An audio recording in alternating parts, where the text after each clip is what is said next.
A story written in blood, perfumed with the bittersweet scent of roses, and colored by longing, pain, and oh, so many references.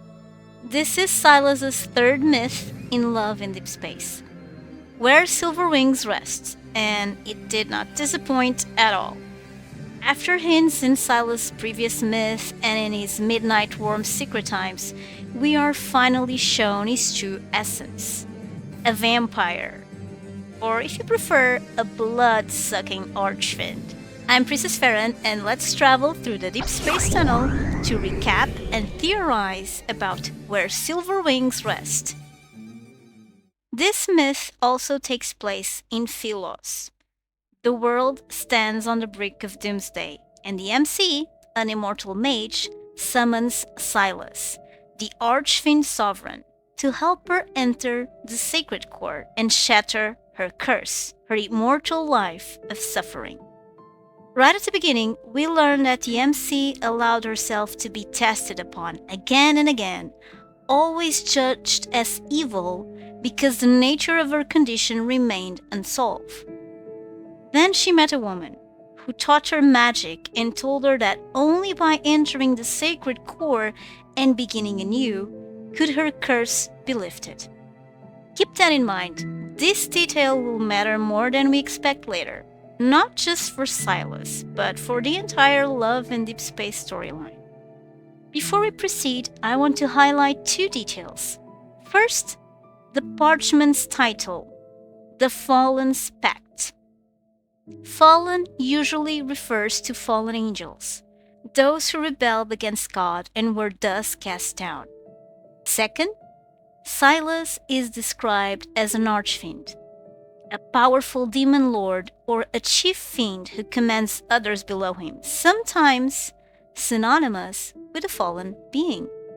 This one is for the Sylus girlies who always hoped he'd be a fallen angel. Infold may decide to give that lore to another LI, another who's always associated with wings, so to say, but the references are definitely present. There's no denying that. The MC uses the parchment, the Fallen's Pact, to draw a blood glyph and summon Sylus.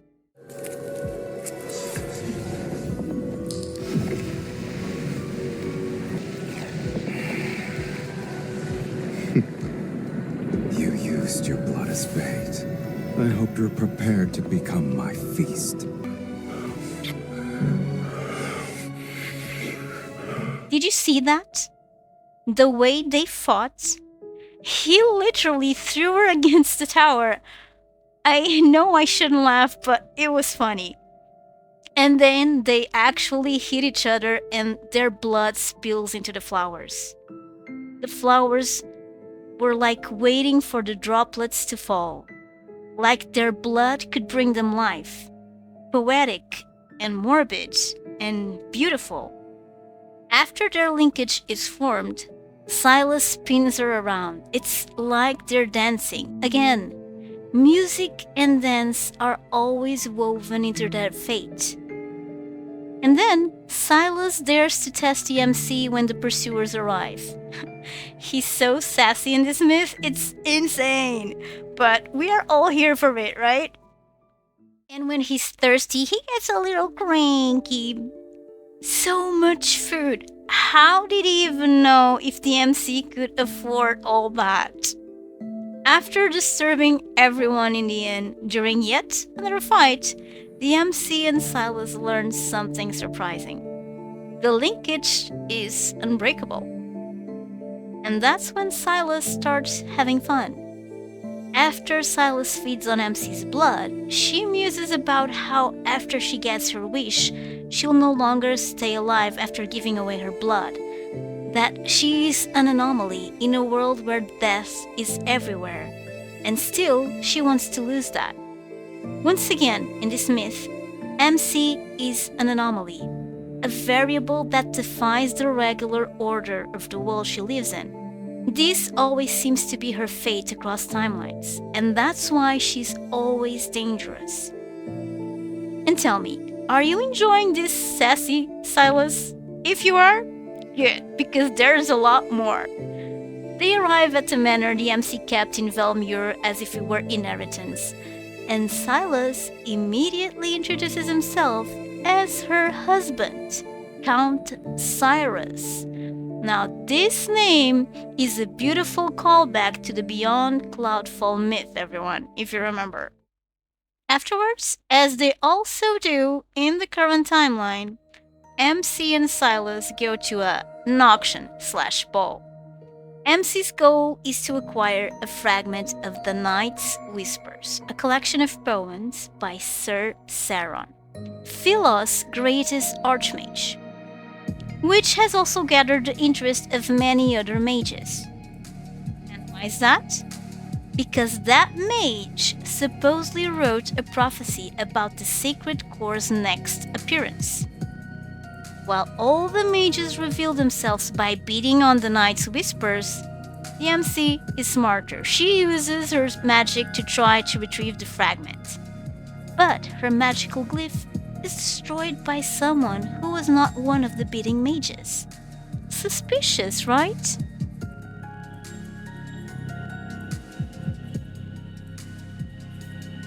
Sylus helps by bidding 100,000 silver, securing the fragment and their first dance of the ball. Major callback to the main story long-awaited revelry. Am I right? And this myth is filled with moments like this. From beginning to end, it's heartwarming. Then we get this curious detail. Sylus explained his interest in the collection derives from the story involving its creation. When talking to MC, Sylus eventually says he made that story up. But did he? His tone, the mention of the sleeping rose, MC's reaction. I have a theory. Maybe the poem is actually about them. A past timeline where Sylus made MC immortal and paid for it with half of his soul. Cast to the Underworld for defying fate. Could Sylus have bargained half his soul just to save her, or to at least stay connected with the MC? Tell me your thoughts. And yes, like a true vampire, Sylus' reflection doesn't appear in mirrors. After admitting he was testing her, MC and Sylus fight again, passionately, destructively, beautifully chaotic. That's how they release tension. Your ancestors' spirits and I'm surprised they didn't actually destroy the manor. On a more serious tone, that same night, MC has a nightmare. Roses, mist, fire, a familiar voice. The imagery relates to the Night's Whisper poem, and that's not a coincidence. She finds hidden incantations among the words, revealing a map to the ancient capital city vault. In the meantime, there's another funny moment when the painter goes to the manor to make a painting of the newlyweds. Following the map to the city vault, they find a painting with the same image that the MC dreamt about. And just as they're about to uncover its secrets, they're once again attacked. Why? Because Sylus sent them on their track again, hoping exhaustion would break the linkage.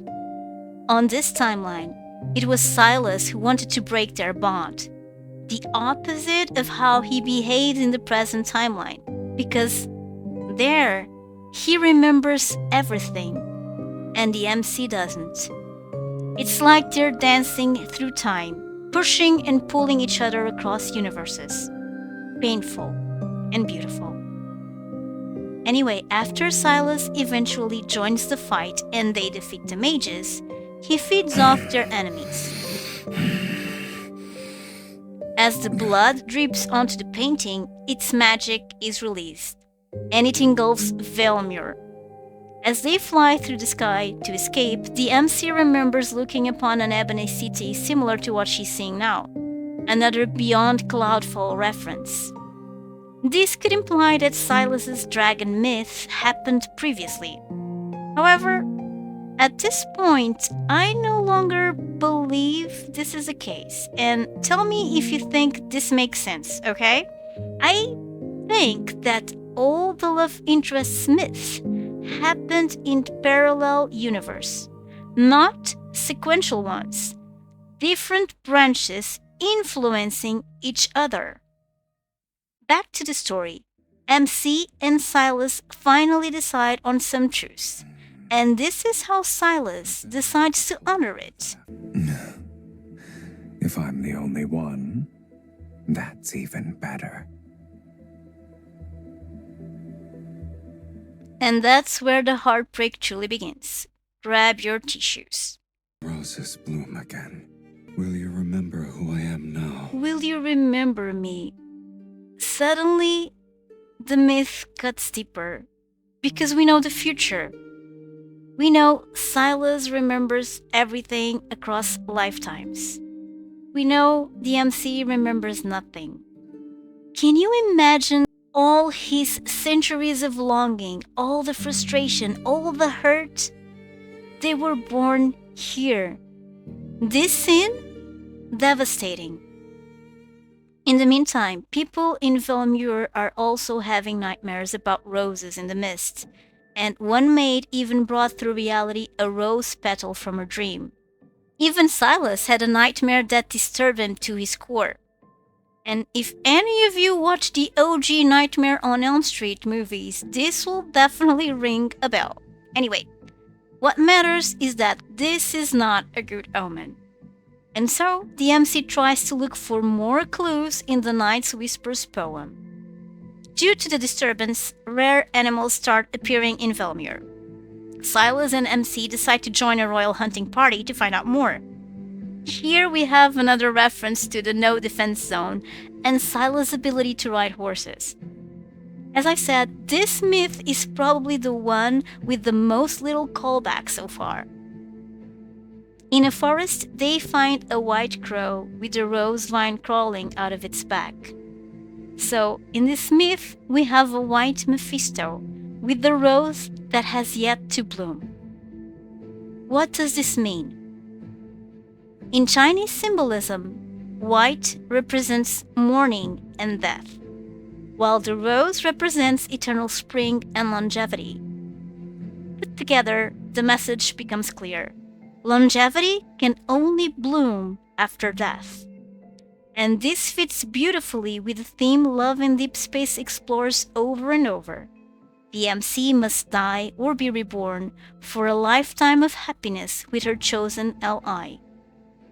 It's just so poetic, isn't it? I love it. Unfortunately, just as they're about to catch Mephisto, the White Crow, they're once again attacked. The illusions nearly drain all of the MC's life force, and the only way to save her is to turn her into a vampire. Being a great example of an Aries, Sylus doesn't hesitate and makes MC drink his blood. And just like in the main storyline where the MC descends to the underworld of the N109 zone, here too she descends to the underworld. And she opens her eyes. Her parched throat and lapping tongue show her the truth. She has become a blood-drinking thing, just like Sylus. Welcome home, Countess. As Sylus welcomes her to his home, the Underworld, the White Mephisto shows up, although living beings are not supposed to be able to enter the Underworld. After accepting her new vampiric nature, MC explores his home, filled with treasures like his cave in Beyond Cloudfall. The pipe organ sits at its center.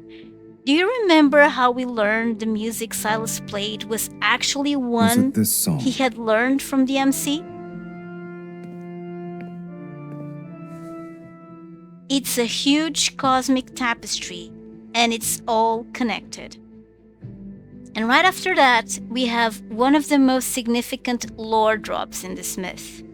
Wants to rewrite fate.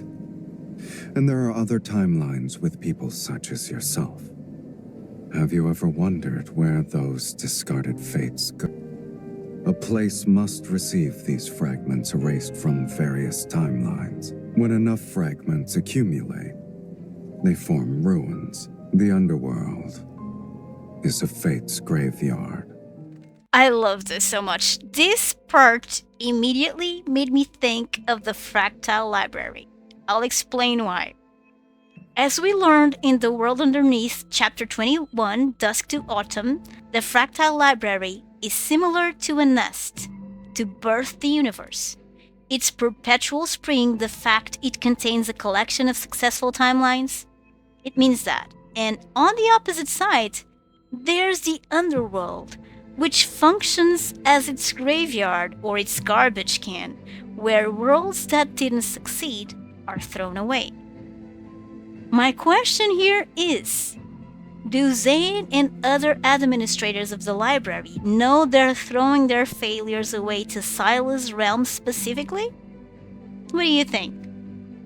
Another interesting detail is that this clearly puts Sylus in a position akin to Hades in Tartarus, and I've talked about it in this video focused on the Greek mythology behind Sylus' character.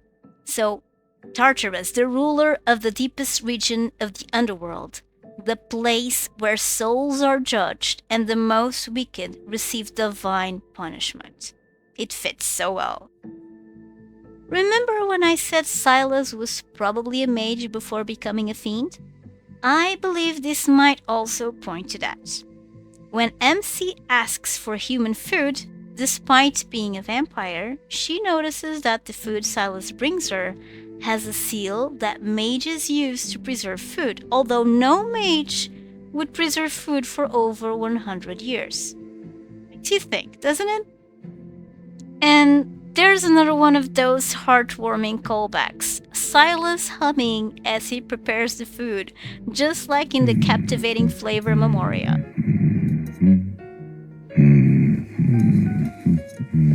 Aw, that's so cute.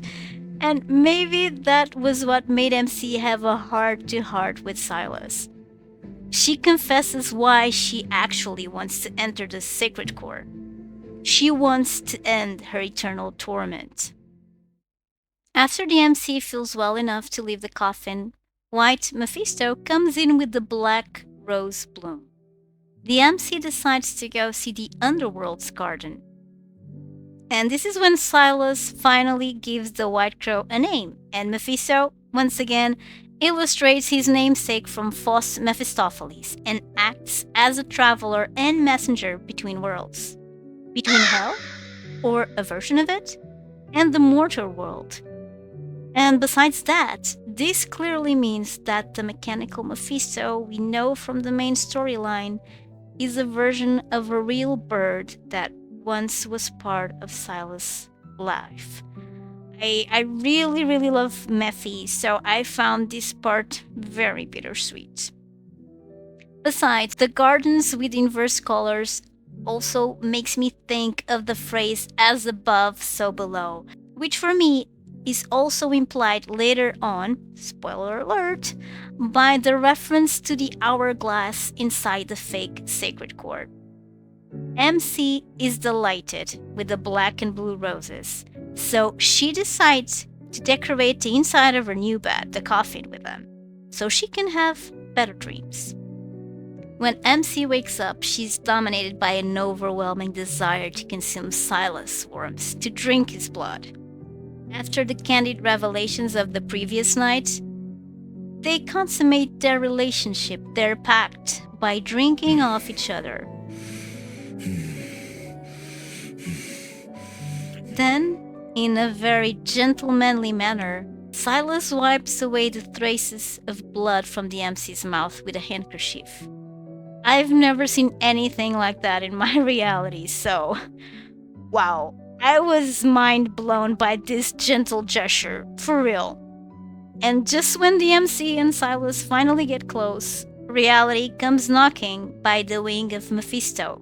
The rosebud on its back, it's about to bloom, meaning it will soon be time to return and for the MC to enter the Sacred Core.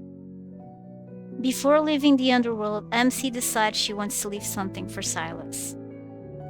She tunes the pipe organ for him. He plays the melody. He says it feels like a song he was born knowing. A requiem. A requiem for their past life, their lost memories, their doomed bond. It's one of the most beautiful callbacks in the entire myth theories. When they return to Velmure, MC and Sylus are greeted by a ransacked manor and their portrait painted with blood-red paint. The words fiend and evil mage smeared on top.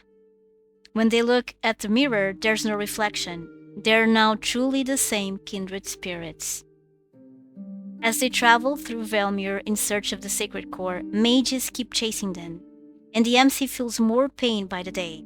But even worse than that is the pain she feels when she finally realizes that after rewriting her fate, she will never see Sylus' eyes again. Can you imagine finally being face to face with love, with her other half, only to know that she will no longer be alive to enjoy the bliss? So painful, and not an easy decision to make at all. For his side, Sylus decides that even if he'll miss her deeply, he will help her change a fate that causes her continuous pain. He will pay the price. He will make that sacrifice. When they finally reach the true sacred core, the monster defeated and the misty path revealed, they walk hand in hand. Oh my god, and then the goodbye, the farewell that hurts even when you know what's coming. It's so hard to hold back the tears. MC breaks the linkage with trembling resolve. She tells him he must forget her. But Sylus, oh, Sylus, he looks at her like the world is ending and says, But what makes you think I'll forget you? Seriously, it's so powerful because we know he won't. He never does. Not in this life, not in any life. Devastating. MC enters the sacred court, a place of constant flowing sand, no sky, no earth. A bit reminiscent of the protofill we saw in Zane's Edge of Continuum Mints, right? And it turns out that place was merely a trap to devour souls. Sacrifice their And as her consciousness fades and a part of the soul drifts away, Sylus appears. The linkage cannot be broken. Sylus whisks MC away just as she sees part of his soul drifting away from his body into the sacred core. They rewrite fate together, their curses intertwined, two souls now incomplete, but finally equal, finally mortal, finally free to love. But with so little time, I have no words for this.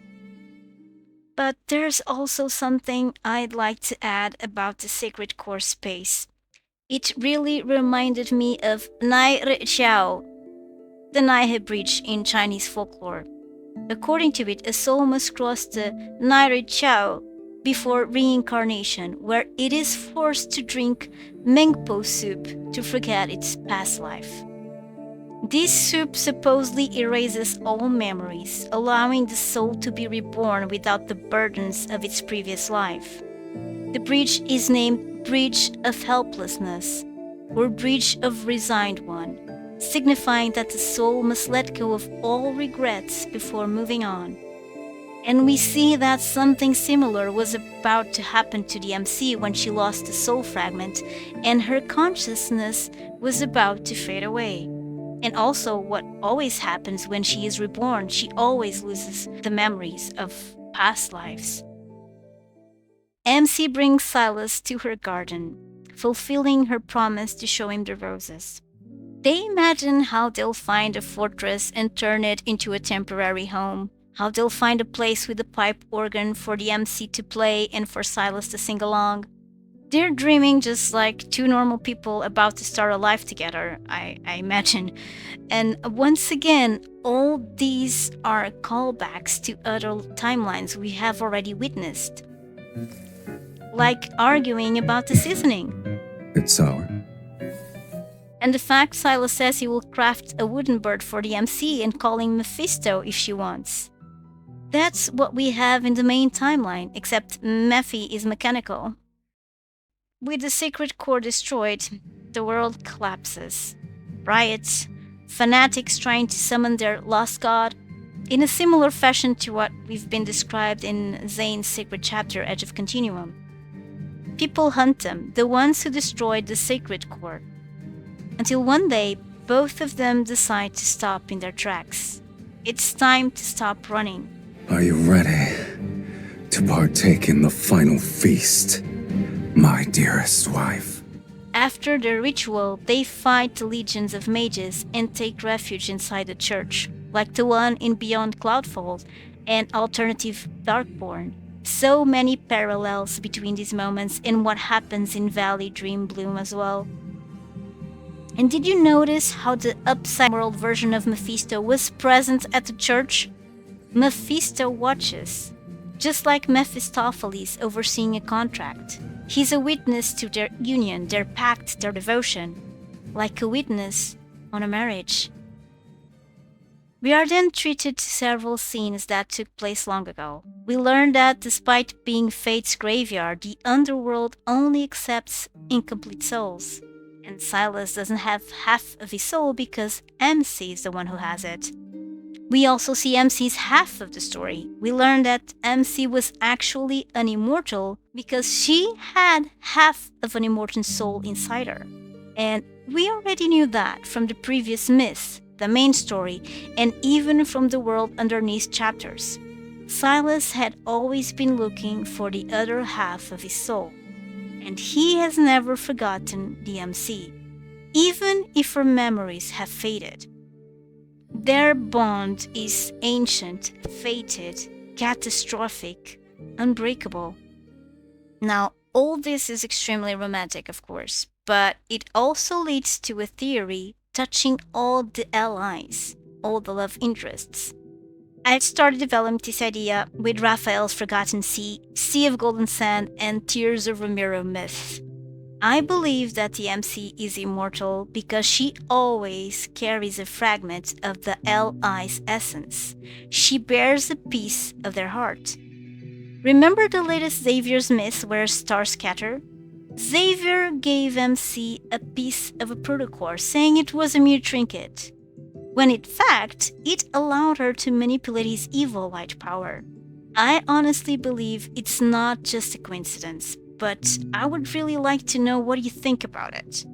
And if this turns out to be true, then it will probably mean that only when the MC loses her immortality will she be able to live a happy, normal, mortal life with her chosen man, which will most likely imply they'll no longer be immortals. As far as I'm concerned, this is one of the strongest myths of this third series. It has lore, humor, romance, and pain. Everything that makes love in Deepspace unforgettable. Sylus and the MC shine in this magical dark Victorian setting. Do you also agree? And by the way, what are your favorite myths so far? Personally, I can't wait to see what the main story will reveal in the following long overdue updates. If you enjoyed this breakdown of where Silverwings Rest, drop a like and comment so others can find it too. And if you're into love and deep space lore, subscribe for more breakdowns and deep dives. This is Princess Farron signing out. Take care and good gaming. Bye!